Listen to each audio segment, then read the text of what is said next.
வணக்கங்க. நம்மளுடைய சேலத்துக்கு ரொம்ப பக்கமாக இருக்கிற ஓமலூரில் தாங்க இந்த புதிய வீட்டு மனை அறிமுகப்படுத்த போகிறோம். இந்த மனை பார்த்திங்க அப்படின்னா நம்ம சேலத்துலேருந்து பெங்களூர் பைபாஸ் என்கட்சிலேருந்து நடந்து போகிற தூரம் தாங்க.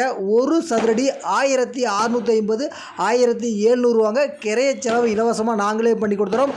அரசு அனுமதி பெற்ற டிடிசிபி அப்ரூவல் பாட்டுங்க. இந்த வீட்டு மனையை பார்க்கணும் அப்படின்னா ஃப்ரீ சைட் விசிட் தாங்க. கீழே தெரிய நம்பர் கால் பண்ணுங்கள், நாங்களே கூட்டிகிட்டு போய் காமிக்கிறோம்.